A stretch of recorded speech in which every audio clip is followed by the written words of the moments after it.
Saudara-saudara yang kasih dalam Tuhan, kalau kita tadi sudah mendengar beberapa kesaksian di Tuhan, kalau kita boleh menikmati apa yang Tuhan janjikan kepada kita.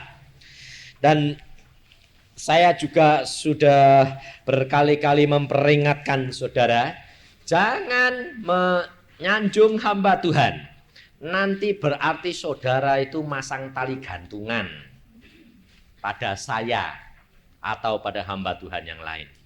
Sebab demikian, saya bangga sedikit saja sudah kehilangan pahala. Pada waktu di Full Gospel, saya bicara sama saudara Sam Hudi. Saya cuma tanya sama yang jaga, yang masuk pintu, kursinya berapa?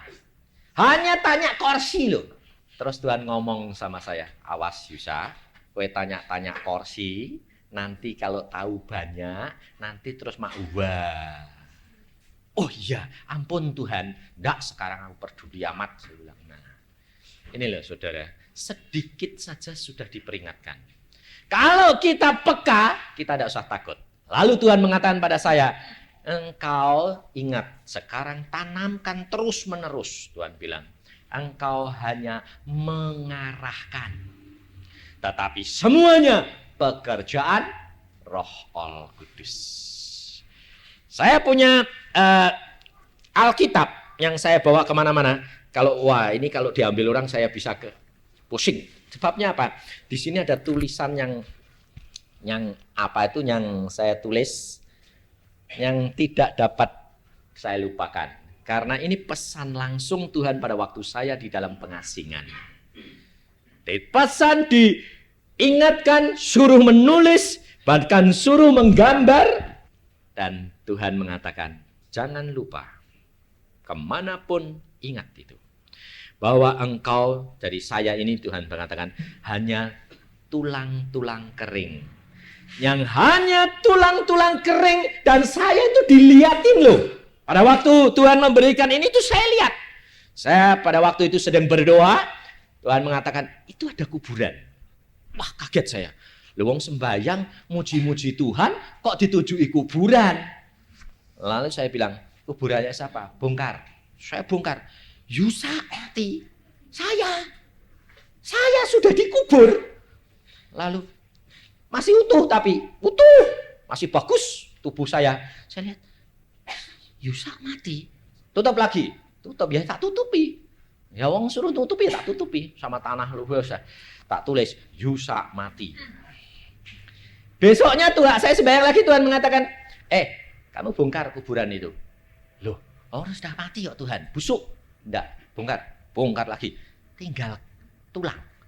Loh, saya bilang, daging saya kemana? Cuma sehari mau sudah habis, tinggal tulang kering. Tulang tuh kering. Lalu saya bilang, ya sudah buang saja. Jangan. Lalu saya dapat melihat istri saya datang. Jangan kamu buang. Ambilin. Jadi tulang-tulang saya sendiri itu saya ambilin, dimasukkan dus. Lalu istri saya bilang, Pak pulang, biar kering, saya mau. Jadi yang tulang yang kering itu yang dapat siapa? Istri saya. Dan Tuhan mengatakan, ingat, kamu tinggal tulang kering. Alkitab berkata bahwa untuk mengikut Yesus, kita harus lebih lama lebih kurang, dan Yesus lebih lama lebih ditinggikan. Dan Paulus mengatakan, aku mati, tapi sekarang hidupku bukan aku lagi, tetapi Kristus yang hidup. Jadi istri saya dapat apa? Tulang-tulangnya. Artinya bahwa istri saya mendapati bahwa saya bukan milik dia lagi, tapi milik Yesus. Ini loh saudara. Dan Tuhan mengatakan, ingat, engkau tinggal tulang kering. Dan hanya aku berikan rohku. Di sanalah baru tulang itu mempunyai daging dan otot. Dan dapat berjalan barang kemana aku kehendaki. Ini loh saudara. Jadi saya tidak khawatir. Karena apa? Karena Yesus sudah berjanji, aku yang garansi engkau. Karena kamu cuma tulang-tulang kering. Jadi tugas Yusa hanya apa? Mengarahkan. Saudara-saudara yang punya channel, saudara sudah punya apa? TV sudah punya, ya. Bagus, ada yang berwarna, ada yang tidak berwarna. Lah, yang tidak berwarna itu karena apa? Lah, belum mampu beli yang berwarna kok, ya toh? Tapi semua anak Tuhan sudah punya TV. Antenanya sudah punya, tapi arahnya kerap kali belum tepat kepada pemancar. Sehingga disetel-setel kelihatannya apa? Wer. Kelihatannya ya kelihatan gambar, tapi kabur.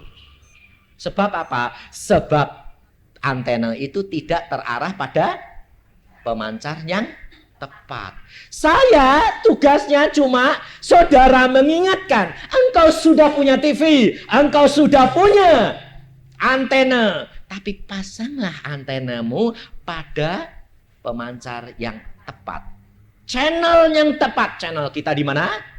Surga. Maka saudara tadi dia berkata apa? Bukan Yusa loh. Ya, dia dipakai Tuhan untuk mengarahkan. Setelah kena gambarnya jadi jelas, terang. Lah kalau gambarnya jelas kan enak toh. Ngerti, oh siapanya ngomong, oh begini arahnya harus begini. Nah ini loh saudara.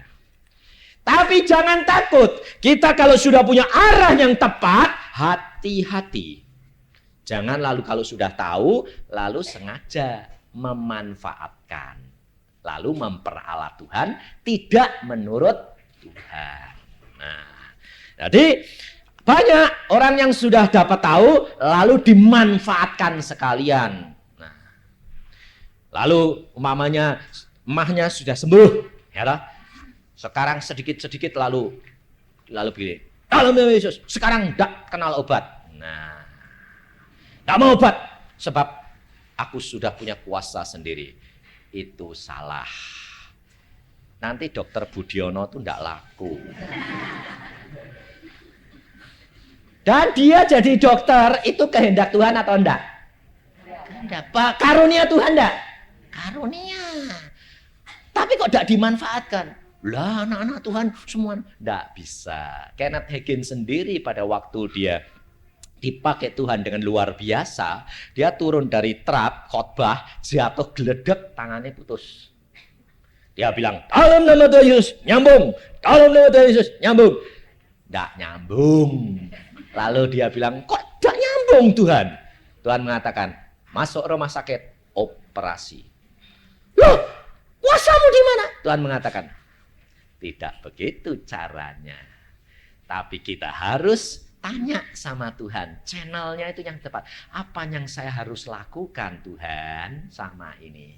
Kalau Tuhan mengatakan sembuh, katakan. Itu rema. Tapi kalau Tuhan bilang operasi, masukin operasi. Loh, jadi hikmat daripada Tuhan itu lebih penting. Kita belajar malam hari ini. Sebabnya mau cepat-cepat. Sebab saya kalau sudah 10 hari ini sudah tak hitung-hitung. Sam, sudah 10 hari loh Sam. Wis tinggal 9 dino. Kepengen mulai. Jadi kepengennya cepat malam. Ketemu nah ya toh, lebar. Jadi kadang-kadang itu keterucut. Kita belajar pada pagi hari ini bagaimana orang yang diurapi dan bagaimana orang itu bisa jatuh. Jadi harus waspada dan berjaga-jaga. Kita belajar di dalam kitab Hakim-Hakim. Kita lihat belajar dari Samson, tapi dari arah yang lain. Nah, gitu ya. Jadi Alkitab ini luar biasa. Samson ini dikhotbahkan hamba Tuhan ribuan, tapi tidak ada satu khotbah yang sama. Aneh tak? Itu ajaibnya Tuhan. Seperti hidung kita. Hidung kita ini coba macamnya seluruh dunia ada yang sama enggak hidungnya? Hah? Enggak ada. Enggak ada yang sama. Nah, hidung cuma segini deh. Cuma hidung kita itu cuma segini. Tapi enggak ada yang sama. Biarpun mancungnya sama, tapi ada yang jengat ke atas, ada yang ke bawah. Itu macam-macam sampai saya kalau ketemu orang saya perhatikan, apa ada toh? Sing pesek ya pesek tapi enggak sama. Satu bangsa pesek semua tapi enggak sama. Ini loh, luar biasa Tuhan itu. Demikian juga firman Tuhan, enggak ada yang sama. Maka dari itu kita belajar di dalam Hakim-Hakim pasal yang ke 14 lebih dahulu. Ini saya petik-petik karena bagaimana Tuhan ngajari saya berikan ya saudara. Dan saya minta dan saya peringatkan, kalau saudara datang ke tempat kebaktian, apabila saudara tidak berdoa, saudara tidak akan mendapatkan berkat apa-apa dari firman Tuhan. Sebab firman Tuhan ini diberikan kepada orang yang haus. Ya tak? Yang enggak haus, enggak bakal kepengen minum. Siapa saja yang khotbah, saudara harus berdoa. Tuhan, berikan firman untukku, aku haus. Kalau enggak, engkau rugi. Biarpun yang khotbah itu loh orang yang tua, kata-katanya itu ngantuk. Tapi kalau engkau berdoa, kata itu bisa diubahkan menjadi berkat. Ya, tapi banyak anak-anak Tuhannya dek khotbah itu mbok sing iso ndagel ngono lho lah ya ta, senenge itu lho pelawak-pelawak, bener enggak? Padahal pelawak itu sebetulnya tidak sungguh-sungguh, bener enggak? Pelawak itu sungguh-sungguh kalau ngomong enggak? Harus benar-benar ada urapan dan itu tergantung saudara. Memang tidak boleh lalu panen terus, tidak boleh ketawa. Sebab Tuhan itu lucu. Tuhan itu humor loh.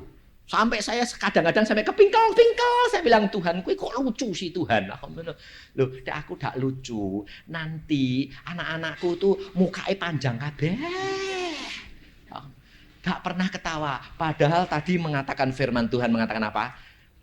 Gembira itu obat bagi tulang-tulang. Kita selalu ketawa. Karena apa? Memang senang deh Tuhan. Tuhan tuh lucu kok. Benar, lucu. Lucunya luar biasa Tuhan. Tapi kalau sudah marah, jangan tanya. Satu kali dia berkata, geletak kabeh. Ini loh. Kalau sama Tuhan itu harus menghormat, manja, tapi jangan kurang ajar. Ya. Dalam Hakim-Hakim 14, mulai dari ayat pertama kita baca sampai dengan ayat 4. Pertama ya, belajar pertama dari ayat 1 sampai 4. Samson pergi ke Timna dan di situ ia melihat seorang gadis Filistin. Ia pulang dan memberitahukan kepada ayahnya dan ibunya, "Di Timna aku melihat seorang gadis Filistin. Tolong ambillah dia menjadi istriku." Tetapi ayahnya dan ibunya berkata kepadanya, "Tidak adakah di antara anak-anak perempuan sanak saudaramu atau di antara seluruh bangsa kita seorang perempuan sehingga engkau pergi mengambil istri dari orang Filistin, orang-orang yang tidak bersunat itu?" Tetapi jawab Samson kepada ayahnya, "Ambillah dia bagiku sebab dia kusukai." Tetapi ayahnya dan ibunya tidak tahu bahwa hal itu daripada Tuhan asalnya. Sebab memang Samson harus mencari gara-gara terhadap orang Filistin karena pada masa itu orang Filistin menguasai orang Israel. Kalau saudara perhatikan, Samson pergi ke Timna. Timna itu satu tempat yang namanya aman, damai, sejahtera. Timna artinya aman sentosa, tidak ada gangguan apa-apa. Ya. Samson pergi ke sana, justru dia melihat apa? Seorang gadis. Gadisnya malah gadis bangsa Filistin yang menjadi musuhnya orang Israel, bukan orang pilihan. Padahal Tuhan di dalam Taurat itu sudah berpesan kepada bangsa Israel, jangan kamu kawin dan mengawinkan dengan bangsa yang tanahnya akan aku berikan kepadamu. Loh, aneh enggak? Lalu ini ayat 4 berkata, ayah ibunya tidak tahu bahwa hal itu asalnya dari siapa? Tuhan. Loh, apa enggak bertentangan? Bertentangan enggak? Tuhan ngomong jangan kawin sama bangsa-bangsa lain. Sekarang malah Tuhan nyuruh Samson seneng sama gadis Filistin. Nah, bertentangan enggak? Bertentangan seolah-olah. Ngerti enggak? Bertentangan seolah-olah. Tetapi sebetulnya tidak bertentangan. Karena di sini Tuhan cuma mengambil sebagai apa? Contoh untuk mencari gara-gara. Hanya dipakai alat untuk mencari gara-gara. Gara-gara apa toh? Supaya bangsa Israel itu dikembalikan kepada kedudukan semula. Menjadi anak-anak Tuhan, tidak dijajah oleh orang Filistin. Timna artinya aman. Maka dari itu, saudara-saudara perhatikan. Di dalam keadaan yang aman, itu harus malah hati-hati.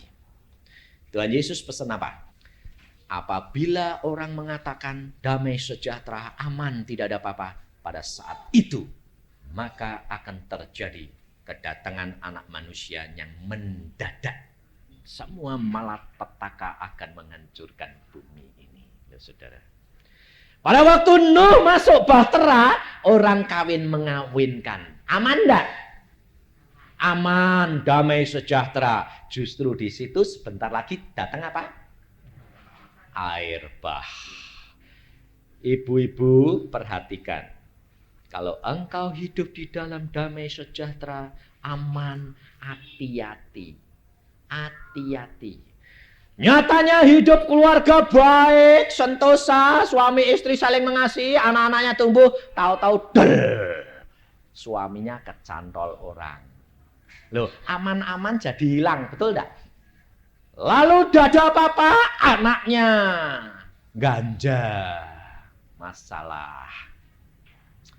Lalu ibu-ibu di sini bilang apa? Ya, memang kebanyakan tuh yang jadi masalah itu apa? Anak suami, anak suami, anak suami. Betul enggak? Hah? Ya. Karena ibu yang nanggung toh. Anak suami, ya toh? Tapi sebetulnya apa? Karena ibu-ibu tidak waspada. Firman Tuhan mengatakan kalau di dalam suasana aman, hati-hati. Berarti kita harus berjaga dan berdoa. Karena kita tidak tahu kapan akan terjadi dan apa yang akan terjadi. Sebab kalau dalam keadaan aman, kita biasanya tidak tekun mencari Tuhan. Ke gereja ya ke gereja, cuma hanya formalitas. Kalau ada hamba Tuhan mengatakan atau teman saudara mengatakan, kamu harus cari Tuhan. Sudahlah, santai-santai saja, tenang-tenang saja. Kowe itu loh ribut-ribut persekutuan sana sini, cari gereja sana sini. Hidupmu kayak apa? Lihat aku ke gereja seminggu sekali. Cukup baca Alkitab, gak usah. Tapi nyatanya hidup saya aman, damai. Nggak taunya kecantol lah, kapok. Lalu kalau sudah kecantol saya tanya, loh kowe kok bisa kecantol sih? Nggak ngerti. Rasanya itu digodok, ditarik gitu loh. Kayak kerbau kalau dicongok. Karena apa? Karena yang nantol itu kuasa gelap. Tapi ibu-ibu tidak siap. Tidak siap senjata, tidak siap benteng, sudah kadung lembunya dibawa, kelangan kebu, bingung. Loh, suami-suami itu enggak podo mbek kebu. Loh, yang kerja siapa? Di rumah tanggamu yang kerja siapa? Suami. Yang ngeluku siapa? Suami. Yang nanti hasil-hasilnya yang punya siapa? Istri. Yang kerja siapa? Suami. Kebune. Tapi kasihan kebu itu, sebab sudah capek malah dipecuti. Ayo toh, kerja lagi bayar. Ya, kita harus siap di dalam keadaan yang aman, tentram, harus sedia. Jangan sampai kebunmu nanti ditarik orang. Harus disayang, harus benar-benar dipelihara supaya gemuk-gemuk. Sebabnya suaminya terlalu gendut, ndak payu ndak. Mosok tek duite akeh. Lah ya toh? Tek duite akeh payu. Sebabnya apa? Sebabnya yang dibutuhke duite. Samson kok laku kenapa? Sebab Samson kuat loh. Dia kuat, dia punya kuasa. Lah duit itu ndak kuasa. Kuasa. Maka dari itu belajar dari firman Tuhan. Maka sejak ini engkau tidak akan jatuh lagi. Dan kalau engkau sudah punya berkat yang Tuhan sudah sediakan, maka engkau tidak akan kehilangan. Seperti firman Tuhan tadi permulaan mengatakan, engkau akan naik terus. Tidak akan turun, karena itu janji daripada Allahmu. Tetapi hati-hati. Di dalam keadaan yang aman, damai, hati-hati karena singa sedang menanti. Ayat yang kelima, lalu pergilah Samson beserta ayahnya dan ibunya ke Timna. Ketika mereka sampai di kebun-kebun anggur di Timna, maka seekor singa muda mendatangi Samson dengan mengaum. Pada waktu itu berkuasalah roh Tuhan atas dia, sehingga singa itu dicabiknya seperti orang mencabik anak kambing, tanpa apa-apa di tangannya. Tetapi tidak diceritakannya kepada ayahnya atau ibunya apa yang dilakukannya. Kalau kita perhatikan saudara, mereka pergi ke Timna, tempat yang aman sentosa. Tetapi ketika mereka sampai ke kebun anggur, loh, datang lagi ke kebun anggur. Kemarin saya di Bon Cafe ngomong kebun anggur. Sekarang datang lagi kebun anggur. Ketika mereka sampai di kebun anggur, kemarin saya berbicara kebun anggur menggambarkan siapa? Menggambarkan istri-istri perempuan-perempuan. Ketika Samson sampai tiba di kebun anggur, jadi ketemu perempuan, yang datang apa? Singa yang menerkam. Yang menerkam bukan orang perempuan kebun anggurnya, tetapi singanya, setan yang menerkam dia. Ini perhatikan. Tetapi karena Samson orang pilihan, pada saat itu roh Allah berkuasa atas dia. Lah, demikian juga dengan saudara-saudara sekalian. Apabila hidupmu masih berkenan kepada Tuhan, seperti Samson pada waktu dia masih tetap melekat kepada Tuhan, ada singa menerkam, roh Al-Kudus segera bertindak untuk menolong engkau. Sehingga singa pun seperti anak kambing, disobek begitu saja, dibuang. Dan keadaan saudara dengan saya lebih bahagia daripada Samson. Kalau kita perhatikan, pada waktu dia berjalan ke sana, Allah ada bersama dengan Samson enggak? Roh Allah berkuasa pada Samson atau tidak? Tidak. Pada saat dia sedang berjalan. Tapi pada saat singa menerkam, roh Allah berkuasa atas dia. Padahal kita sekarang ini sudah punya roh Al-Kudus. Roh Al-Kudus tinggal terus di dalam kita. Nah, kuasanya kuasa mana? Kuasa kita. Karena apa? Karena kalau kita roh Al-Kudus tetap tinggal, apapun kita sudah diberitahu apa yang akan terjadi. Jadi bakal ada apa? Saudara sudah siap-siap membenteng diri. Loh, lebih enak. Lebih enak sebelum kena penyakit sudah tahu, minum obat dulu. Lalu apakah sudah kena penyakit barusan berperang? Seperti Samson. Penyakit nyerang, perang. Atau sebelum penyakit datang sudah dibentengi dulu. Enak mana? Enak dibentengi, tidak ngalami susah. Sebabnya apa? Oh Tuhan, awas jangan jalan sana. Iblis setan di sana, kamu jalan sini. Kalau kamu sudah mulai berjalan lewat, mulai keluar daripada pagar yang Tuhan berikan, Tuhan mengatakan, awas, jangan melanggar pagar yang aku sudah berikan. Nanti kamu diterkam setan.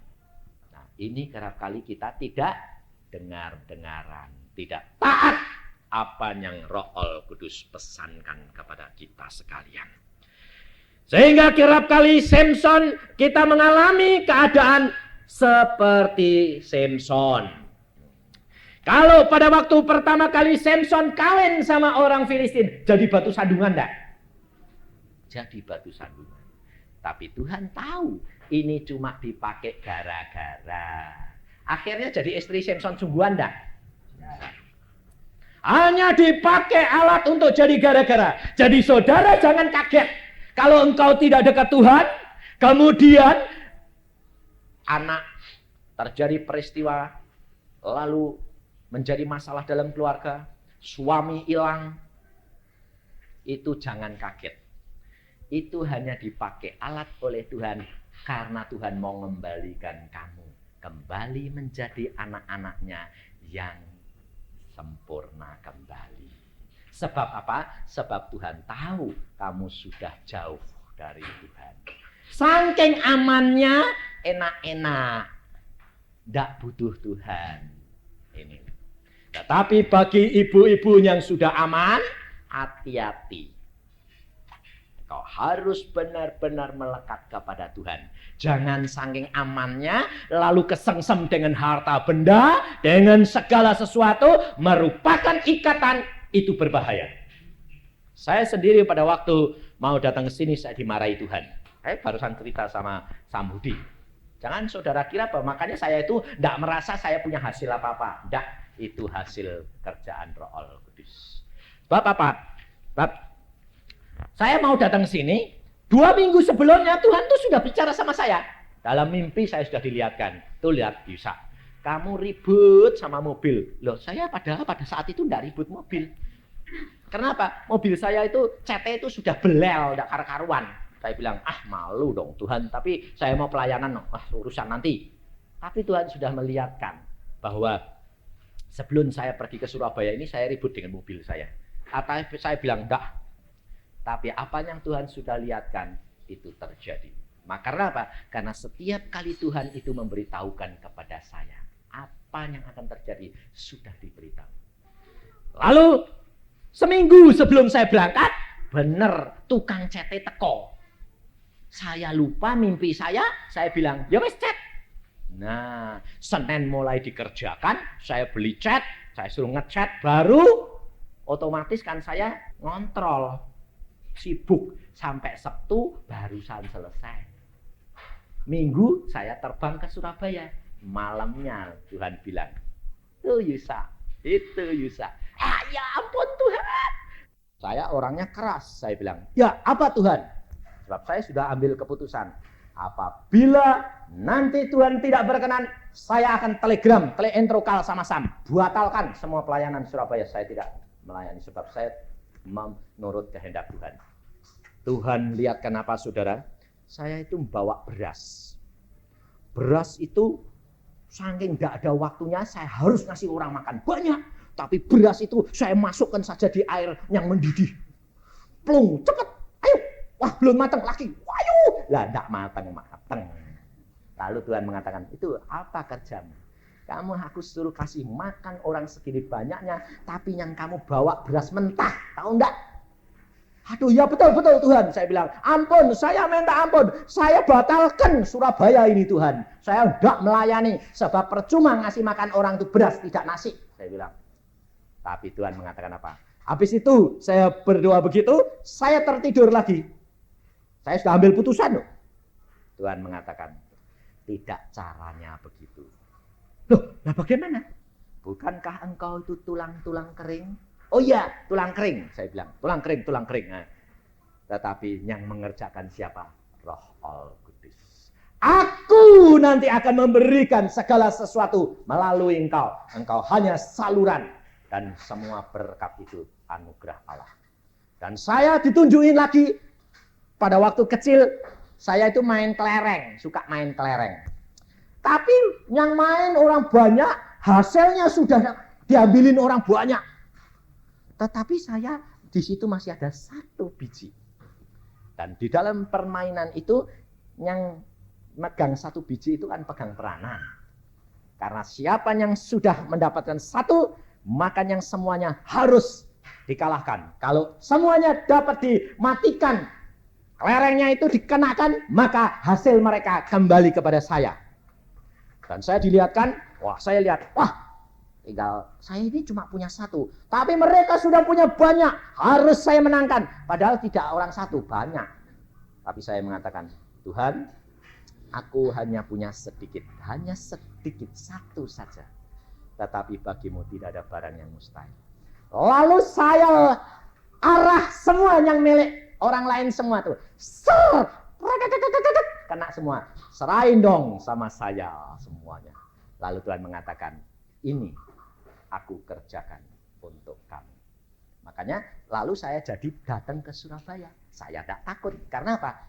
Pasti Tuhan akan mengatur kemenangan demi kemenangan akan diperoleh untuk kemuliaan Tuhan. Kalau kita, saudara, hidup dengan Tuhan, tidak usah takut. Karena apa? Karena segala perkara Dia yang ngatur. Asal kita hidup berkenan. Kalau ditegur, segera bertobat. Akui, lalu duduk diam di bawah kaki Tuhan. Kita kerap kali kalau ditegur, malah apa? Malah jadi jengkel, ngambek malah. Lah, anakmu kalau kamu tegur malah ngambek, malah dapat apa toh? Malah gebuk lagi. Saya dulu waktu anak saya perempuan itu ngambek, saya suruh makan, tak mau. Tidak makan tak selentik loh gue. Tidak nurut papa. Malah tidak mau makan. Tak masuk ke kamar, bleng, tak kunci ceklek sedina ora tak mangan malah. Nangis ben. Saya itu dulu kalau ngajar anak keras luar biasa. Tidak minta hikmat Tuhan. Sekarang, semua itu saya bilang Tuhan kasih hikmat. Anak saya itu yang saya ajar perempuan begitu, tidak bisa lupa sampai umur 18. Papa dulu kerasnya kayak gitu. Tidak nurut, masuk kamar, ceklek. Sehari suntuh, tidak dikasih makan, tidak dikasih papa. Bayang. Ini dunia, tetapi bukan Tuhan. Tapi Tuhan harus mengajar dengan kasih. Kasih bukan belas kasihan. Kasih tetapi menurut Tuhan itu kasih. Maka kita harus hidup di dalam Dia. Supaya jangan sampai kita terperosok. Pada waktu kita menghadapi bahaya, jangan takut. Roh Al-Kudus akan membela kita. Menolong kita di dalam menghadapi segala perkara. Maka perkaramu, problemmu seperti singa yang mengaum-ngaum itu jadinya seperti anak kambing. Loh, anak kambing itu ganas enggak? Musuhmu yang mengaum-ngaum itu menjadi lunak. Kamu buat apa, dia nurut. Karena engkau punya kuasa Roh Al-Kudus di dalammu. Jadi jangan takut. Kalau ada masalah problema di luar, engkau katakan, Tuhan, aku sekarang sudah sadar, aku sekarang sudah tahu caranya bagaimana menaklukkan segala kuasa gelap itu hanya dengan kuasa Roh Al-Kudus. Tetapi firman Tuhan mengingatkan kepada kita di dalam surat Rasul Petrus, 1 Petrus pasal yang ke-5 ayat yang ke-7 dan 8. Supaya kita tahu bagaimana kita ini harus bertindak. 1 Petrus pasal 5 ayat 7 dan 8. Serahkanlah segala kekhawatiranmu kepadanya, Tuhan. Sebab Tuhan yang memelihara kamu. Sadarlah dan berjaga-jagalah. Lawanmu si iblis berjalan keliling sama seperti singa yang mengaum-ngaum dan mencari orang yang dapat ditelannya. Jadi kalau orang Kristen itu kena pencobaan, ditelan setan, ditelan sama singa, salah siapa? Salah singanya? Hah? salah sendiri karena kamu keluar dari jalan Tuhan. Setan tidak akan dapat masuk ke jalan Tuhan sebab Tuhan suci, dia tidak berani. Tetapi saudara yang hidup di dalam kesucian dan kekudusan, saudara keluar dan saudara diterkam oleh singa. Maka firman Tuhan di dalam ini dikatakan, lawanlah dia dengan apa? Iman yang teguh. Iman yang teguh. Sebab kamu tahu bahwa semua saudaramu di seluruh dunia menanggung penderitaan yang sama. Jadi jangan cuma saudara itu selalu apa? Iya, orang lain tuh seneng. Saya ini loh susah.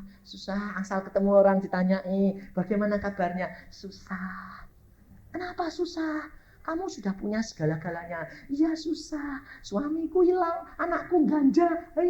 Susah loh. Semua manusia punya kesusahan yang sama. Jangan engkau kira bahwa Yusa tidak punya kesusahan. Punya. Yaitu apabila tidak menurut Tuhan. Kalau keluar sedikit saja dari garis, Tuhan bilang, awas. Oh iya, saya bertelut lagi. Ampun ya Tuhan, ampun Tuhan. Perkara apapun, Tuhan itu sebetulnya sudah berbicara kepada kita. Tetapi kita yang tidak peka. Karena apa? Kerap kali channel kita tidak menuju kepada penyiar Roh Kudus. Dia itu penyiar kerajaan surga. Dia memberitahukan setiap kejadian dan setiap masalah yang akan kita hadapi. Tetapi kalau kita peka, kita akan dapat melawan dan membentengnya. Mengapa Samson dia jatuh? Sekarang kita lihat di dalam Hakim-Hakim 16 ayat yang keempat.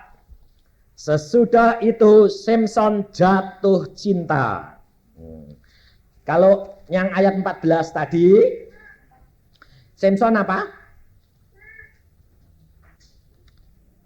Hah? Ayat 3 akhir. Ambil dia bagiku sebab dia ku sukai. Jadi kalau yang pertama dia cuma suka. Yang kedua, Samson jatuh cinta. Lah. Kalau orang jatuh cinta itu berarti sudah terikat.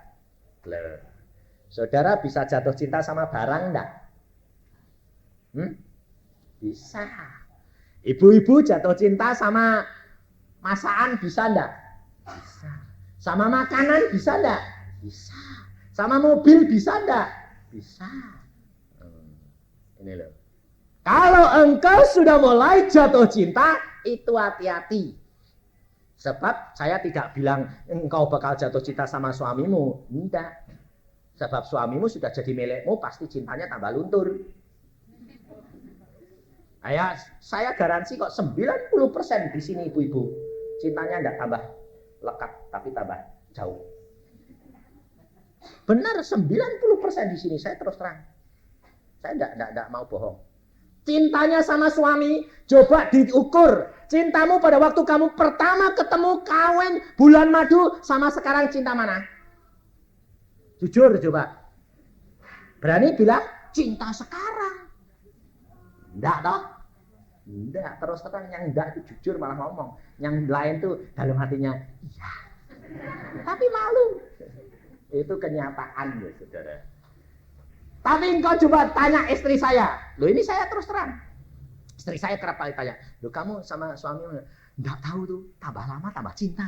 Wong sampai kadang-kadang tuh dia bilang. Aku ini kok gregetan delok kowe. Loh kenapa kok gregetan? Tambah lama tambah kepingin cedak terus, kepingin ngambungi terus. Wah! Lah aku bilang gini. Itu tandanya kasih. Loh. Cinta itu meningkat terus. Itu kenyataan loh. Sehingga hidup kita itu kayak pacaran terus. Anak-anak tuh sampai bingung. Mama kayak papa sudah kumpul. Sudah jejeran gitu. Kok ya orang pacaran baik.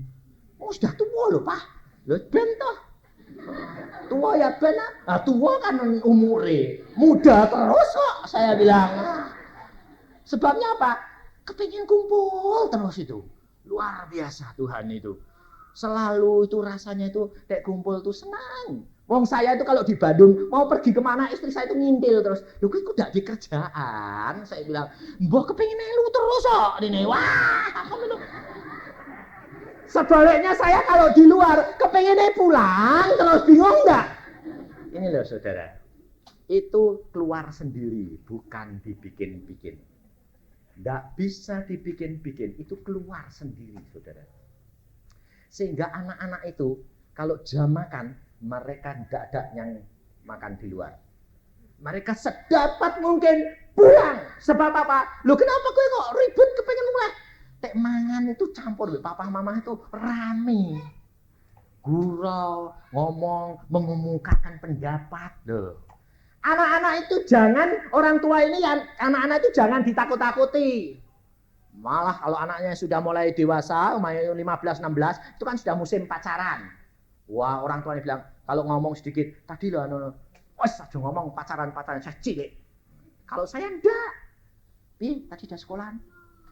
Wah, rame Pak. Temanku itu seneng mbek sebelah. Wah, terus piye? Wah, dia malah cerita. Loh, yo terus terang. Kowe ya melu seneng to. Wong ndek kembange. Ya, terus ya tak godho. Nah, carane piye? Gini, malah tak ajari aku. Sehingga orang anak-anak ini sering mengemukakan masalahnya kepada orang tuanya. Enggak tedengaling, enggak disimpen-simpen. Oh, kowe nek seneng tak ajari carane ngene. Tapi nek sudah tak ajari, dia senang, tak tutup dengan apa? Tapi tanya Tuhan, itu jodohmu ra? Nah, mak kletek. Dene mulai sembayang, nek dak jodohne ya rugi. Wis mbok uber-uber ora jodohmu, percuma. Nah, gak jadi lagi. Makanya sampai sekarang belum ada yang punya pacar. Belum punya, semua tiga-tiga belum punya. Saya bilang, kenapa kamu belum punya? Saya takut dan saya bilang, Tuhan berikan aku yang terbaik dan pilihkan aku yang terbaik. Jadi tidak mau sendiri. Karena apa? Karena menurut Tuhan lebih dari segala-galanya. Dia lihat kehidupan ayah ibunya. Saya mengatakan, kalau engkau ditunjuk Tuhan, seperti bapakmu ditunjuk, itu pacarmu, itu calon istrimu, engkau akan mendapatkan yang terbahagia. Seperti papa dan mama yang alami. Masalah boleh datang, gelombang boleh ada, tetapi tetap kita sampai ke pelabuhan dengan damai dan sejahtera. Dan engkau menikmati semua. Sehingga menjadi moto mereka, tanya Tuhan, berjalan dengan Tuhan, bersama dengan Tuhan, dan Tuhan yang menunjukkan segala-galanya. Ini saudara.